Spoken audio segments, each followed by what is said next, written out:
Think you're small? Odds are your partner disagrees. Porn twists normal, breeding small penis anxiety. Let's fix the baseline, real averages, what's truly rare, and the few methods with evidence, no hype, no scams. Welcome to The Deep Dive. This is where we take your questions, look at the sources, and try to turn it all into clear, actionable insights for you. Today, we're tackling a topic that a lot of men think about, but maybe don't discuss much. Concerns about penile size. It's obviously really personal and, well, it's often surrounded by myths. A lot of bad information out there. That's absolutely right. And our goal here, our mission in this deep dive, is really to cut through all that noise. We're going to look at the actual data, help you understand what's genuinely considered normal. We'll also unpack the psychological side, which is huge, the impact these concerns can have, and of course discuss what, if anything, can actually be done safely and effectively. That's key. We're drawing from recent surveys, medical definitions, expert insights, trying to give you a really grounded, clear picture. Okay, sounds good. Let's unpack this then, because I think right off the bat, there's often this big gap, right, between how men feel and what the reality might be. I mean, just look at some numbers. They're pretty eye-opening. There's one big survey, 50,000 heterosexual men found that, get this, 55% were unhappy with how their penis looked. That's over half. It is a really striking number. Yeah, so it immediately makes you wonder, okay, if that many men are feeling this way, what are their partners actually thinking? Well, yeah, that's where it gets really interesting, where the contrast often shows up. That same survey, the big one, indicated 85% of women were satisfied with their partner's genitals.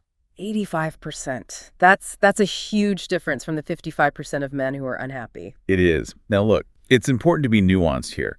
While that's a major finding from one large study, you can find other surveys, sometimes smaller ones, suggesting maybe a majority of women are not satisfied.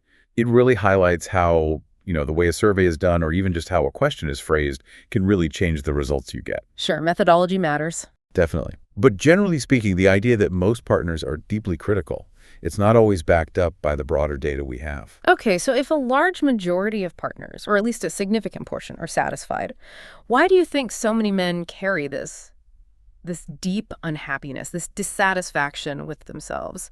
What's driving that? I think a major factor, you really can't ignore it, is the influence of pornography. Right. Dr. Rena Malik, she's an expert in this area, she points out that pornography has, and I'm quoting here, really blurred the lines of what exactly is normal. Blurred the lines. How so? Well, think about it. Men are often exposed to performers who, let's be honest, often represent sizes way up in the top percentiles. They're the extremes, definitely not the average. And sometimes these images are enhanced or filmed in certain ways. Yeah. It creates this totally unrealistic standard. Okay, I see. So men end up comparing themselves to this highly unrepresentative sample, right? And that comparison naturally leads to anxiety, to feeling inadequate, to dissatisfaction with their own perfectly normal bodies. It's like judging your family car's speed by only watching Formula One races. It just doesn't make sense. That's a great analogy. Yeah, we're just bombarded with these exaggerated images. So, okay, let's ground this then. Let's get into the facts. What is actually considered average? Medically speaking, and how does science define something like small? Right, let's get specific. Based on various studies, the average erect penile length is roughly 5.2 inches. That's about 13.2 centimeters. 5.2 inches average. Okay. Now, when we talk about what's considered abnormally small, we're moving into a very specific medical definition. A micropenis, that's the clinical term, is defined as anything less than 2.9 inches. Or 7.5 centimeters when erect. Less than 2.9 inches. Correct. And it's crucial to understand this is an extremely rare condition. It affects only about 0.14% of the male population. Oh, 0.14%? That's tiny. It really is. It translates to maybe 1.5 out of every 10,000 male newborns in the U.S. Usually it's linked to specific congenital issues, hormonal problems, or other medical factors. So the key takeaway here is if you're above that 2.9-inch mark, you do not medically have a micropenis. Okay, that's crystal clear. So for the vast majority of men, like 99-point-something%, the issue isn't actually clinical size. It's more about the distress, the anxiety, the feeling about their perceived size. And this isn't just like a passing worry, right? It actually has a name. It absolutely does. This kind of intense, persistent preoccupation often falls under the umbrella of body dysmorphic disorder, or BDD. And specifically, it's often called small penis anxiety. Small penis anxiety. Yeah. It's characterized by an obsession, really, with penis size that takes up more than an hour a day. It significantly interferes with daily life, work, relationships, everything. And in severe cases, I mean, this anxiety can become completely overwhelming. It can lead to crippling social avoidance and, tragically, sometimes even suicidal thoughts. We have to be really clear. This is not a joke. It's a serious mental health concern. It needs proper attention and empathy, just like any other anxiety disorder. The focus is the distress, not the ruler. That's such an important distinction, the distress, not the measurement. So for someone listening who feels like, yeah, that sounds like me, someone struggling with that kind of pervasive anxiety, where do they even start? What are the real solutions, especially with all the junk online? Yeah, it's a minefield online. It's crucial, absolutely crucial. To start with the medical consensus, what do the experts actually agree on? And this might surprise some people. The Sexual Medicine Society of North America, the SMSNA, they're very clear. They state that procedures for penile lengthening or girth enhancement are generally not recommended. They're considered experimental. It's not recommended? Experimental, that sounds pretty definitive. It is. The only exceptions they make are for cases of a true micropenis, which we just established is incredibly rare, or potentially within the very strict context of what's called an institutional review board or IRB-approved clinical trial. That means a super rigorous, ethically monitored research study. Outside of that, the leading medical bodies basically say, don't do it. Okay, that's a really strong stance from the medical community. So given that, and knowing how much misleading stuff is out there, maybe even dangerous stuff, let's talk evidence. What actually is supported? If someone is feeling this anxiety, what's the number one thing they should consider? The number one recommendation, hands down, it's psychological counseling. Counseling, okay. It is remarkably effective. There's data showing a large majority of men who actually go through psychological counseling alone find they don't even seek out other treatments afterwards. Really? So the counseling itself resolves the need for something physical? Often, yes. Because counseling helps men recalibrate their understanding of what's normal. It helps them address the root anxiety, build a healthier body image. It shifts the focus from trying to fix something external to improving internal well-being and acceptance. That's powerful, but I can imagine some guys thinking, just talking about it, that feels like avoiding the real problem, the size. How do you bridge that gap? That's a really fair point, and it's a common initial thought. But the talking isn't just, aimless venting. It's structured therapy. Often things like cognitive behavioral therapy, CBT. It helps you identify those negative, distorted thought patterns that are driving the anxiety, and then it helps you change them. It addresses the root of the distress, which, as we've said, is usually about perception, not an actual physical issue for most men. Okay, so CBT, tackling the thoughts, makes sense. But what about physical things people try? Non-surgical stuff. There are devices, techniques. What's the reality there? All right, let's get into those because they're heavily marketed. First, you have penile extenders or traction devices. These work by applying, mechanical traction. Stretching, basically. Do they work? The data suggests they can potentially achieve some modest gains. We're talking maybe 1 to 2 centimeters. That's like 0.4 to 0.8 inches. Okay, less than an inch. Yes. And here's the huge caveat. It requires extreme diligence. You have to use these things for several hours a day, every single day for many, many months. The risks include things like numbness, bruising. But honestly, the biggest issue is compliance. It's just incredibly demanding. Most men simply cannot or do not stick with it long enough to see even those modest results. Wow, several hours a day. Yeah, I can see how that would be tough. Okay, so extenders. Maybe a tiny gain, huge effort, low compliance. What about those vacuum devices? Vacuum erection devices, VEDs? People sometimes think those increase size. Right, VEDs. They're primarily used to help achieve erections, especially for men with ED. And yes, they create temporary expansion while the device is on and the ring is in place. But it's temporary. They do not lead to any permanent increase in length or girth once you take the device off. They don't change the underlying structure. Got it. Temporary effect only. And then there are the creams, the gels, the pills that promise lengthening. Yeah, those. Bottom line. Yeah. There is simply no reliable scientific evidence to support their effectiveness for permanent size changes. None. They are largely ineffective, often play on hope, and frankly, usually a waste of money. Okay, no evidence for creams and pills. What about that technique? Jelqing or milking? Jelqing. This involves manual manipulation, sort of squeezing and pulling. Again, there's zero credible evidence that this works for increasing size. Worse than that, it actually carries significant risks. You can cause injury, bruising, even permanent scarring or fibrosis, which could potentially disfigure the penis or even impact function down the line. Not recommended at all. So ineffective and potentially harmful. Exactly. And that brings us to maybe the most dangerous category. Injectable fillers. Right, you hear horror stories. You do, and for good reason. We're talking about injecting substances like silicone, various oils, sometimes even things like PMMA, which is basically a type of plastic directly into the penis tissue. These are strongly, strongly not recommended by any reputable medical professional. Why are they so bad? The complications can be devastating and permanent. Think severe deformation, chronic infections that are hard to treat, painful hardening, and the formation of granulomas, these hard inflammatory lumps that can appear years, even decades after the injection.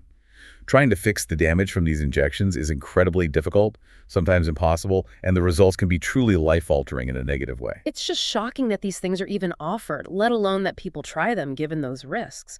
Why do these incredibly risky, often ineffective methods persist online? It often boils down to really aggressive, sometimes predatory marketing. It preys on deep-seated insecurities.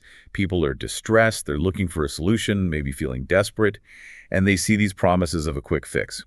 Critical thinking can go out the window when you're feeling vulnerable, plus there's just a lot of misinformation deliberately spread. Yeah, vulnerability and misinformation, a dangerous mix. Okay, what about actual surgery then? For length or girth? It might sound like a more official or definitive solution to some. Is it? Well, surgical options do exist in the medical literature. Things like cutting the suspensory ligament, which allows a bit more of the internal penis shaft to hang externally, or using grafts like fat injections or even cartilage. However, and this is a huge sturdula, however, when used just for cosmetic enlargement in men with normal size, these surgeries generally have poor outcomes. Poor outcomes how? We're talking very low patient satisfaction rates. Many men are unhappy with the results. And there are significant risks of complications. Things like disfigurement, nerve damage, chronic pain, curvature, loss of sensation, even problems with erections. And critically, these changes are often irreversible. You can't just undo it if it goes wrong. Irreversible. Wow. Yeah. So just like the injections, surgery for cosmetic enlargement is really only considered in those very specific, rare cases of true micropenis, or again, within those carefully controlled IRB-approved clinical trials. It is absolutely not a recommended solution for the average guy who's just unhappy with his size. The risks far outweigh any potential, often minimal, benefit. Okay, so injections are dangerous. Surgery is risky with low satisfaction. It seems like the direct enlargement path is pretty fraught. Given all that, what can men actually do safely, effectively to feel better? Maybe not necessarily changing the size itself, but improving how things look or how they feel about it. What's fascinating here is how often the simplest things work best. Absolutely. And often, the focus shifts from direct alteration to overall health and visual perception. These can make a huge difference without any scalpels or needles. For example, weight loss. If someone is carrying extra weight, especially fat in the pubic area, losing even just 5 or 10% of their body weight can make a real difference. How does weight loss help? It essentially uncovers part of the penile shaft that might be buried under that pubic fat pad.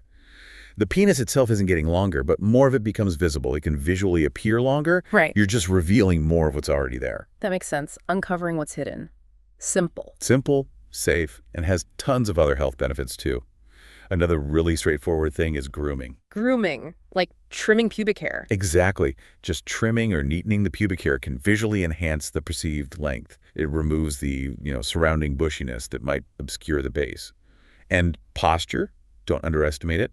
Standing up straight, good posture, can improve the overall visual impression. Interesting. Posture, too. Yeah. And beyond just aesthetics, think about function. Optimizing erectile function, making sure you're getting your best possible erections, can make the functional length seem optimized when it matters during sexual activity. And one more specific point. If someone notices new changes like pain or a bend or curve developing, maybe Peyronie's disease-seeking medical help early is key. In those specific cases, under a doctor's guidance, things like specific stretching protocols can actually help preserve length and prevent worsening deformity. Okay, so practical stuff. Weight management, grooming, posture, good erections, and seeking help for specific changes like Peyronie's. That seems much more achievable and safer. This raises a really important question, though, for anyone listening. When should they actually talk to a doctor or maybe a therapist about these concerns? It's probably not easy to know when a mild worry becomes something that needs professional help. That's a great question. You should definitely seek professional care if, 1, you are seriously considering any kind of penile injections or surgery. Given the risks we've discussed, You absolutely need expert, unbiased guidance before even thinking about going down that road. Okay, definitely if considering procedures. What else? 2, if you experience any new pain or notice a new curvature or deformity developing in your penis, that could signal something like Peyronie's disease or another issue that needs proper medical diagnosis and management. Don't ignore those changes. Right, new physical changes need checking out. 3, if you feel you have a buried penis due to being significantly overweight, a urologist can assess this and discuss safe, effective options, which often tie back to weight management, sometimes specific surgical techniques for that condition, but it needs proper evaluation. Okay. Buried penis is a specific thing to discuss. And 4th, and this is critical, if you're experiencing severe anxiety, significant distress, or having thoughts of self-harm related to your penile size, this is a mental health emergency. In any of these situations, please consult a reputable urologist for the physical aspects and a qualified psychologist or therapist for the anxiety and body image issues. They can give you accurate information, proper diagnosis, and guide you towards safe, effective treatments that prioritize your overall health and well-being. That's really clear guidance. Thank you. Okay, let's try to boil this all down. If someone listening only remembers a few key things from our deep dive today, what should they be? Let's hit the highlights, maybe like a quick FAQ. Sounds good. Okay, takeaway number 1, normal size. Remember, the average erect length is around 5.2 inches, that's 13.2 centimeters. Micropenis under 2.9 inches or 7.5 centimeters is medically defined and very, very rare. Got it. Average is 5.2, micro is under 2.9, and rare. Next. 2, why the big gap sometimes between how men feel and partner satisfaction? Largely boils down to unrealistic expectations, heavily influenced by porn, plus a general lack of understanding about the wide, normal range of human bodies. Right. Expectations versus reality, fueled by porn. Okay, number 3. 3, small penis anxiety is a real psychological condition. It's a form of body dysmorphic disorder. The best first step, the most effective treatment, is psychological counseling, especially things like CBT. And crucially, if suicidal thoughts are involved, that is an emergency. Seek immediate professional help. Don't wait. Counseling is key for the anxiety. Very important. Number 4. 4, the official medical stance on enlargement procedures. Most surgeries and injections are not recommended for cosmetic reasons. High risks, poor outcomes, often considered experimental outside of very specific cases. Medical establishment says no, basically. Got it. 5. 5, what about non-surgical stuff? Again, psychological counseling is the most effective. Penile extenders. Maybe tiny gains, but require extreme dedication and compliance. It's a huge issue. Creams, pills, gelking, VEDs for permanent length, no reliable evidence supports them. Okay, counseling, yes. Extenders maybe, but difficult. The rest, no. And finally, Number 6, safe ways to improve visible length or body image. Focus on overall health. Reducing pubic fat through weight loss can help. Simple grooming helps. Optimizing erection quality helps functionally. These are low-risk, potentially high-reward approaches focused on health and perception. excellent summary. So putting it all together, what does this really mean for our listeners? It sounds like the most powerful, the most healthy way to deal with these concerns isn't about chasing risky physical changes at all. Exactly. It's more often about shifting your perception, prioritizing your mental well-being, understanding the facts versus the myths, your relationship with your own body, your self-confidence. That's so much more important and impactful than a number on a ruler. Yeah, focusing on internal well-being over external fixes. Absolutely. And Yeah. you have to be critical. Be so careful about the information you find online about this. Stick to trusted, reputable medical sources. Focus on your overall health, your confidence. That's where true satisfaction generally comes from a holistic sense of well-being. It makes you think, doesn't it? How much more fulfilling could it be to actually work on self-acceptance, build healthy relationships, healthy self-esteem, instead of pouring energy, money, and potentially health into pursuing these often ineffective, sometimes dangerous physical alterations? That journey toward acceptance seems way more empowering. Well said.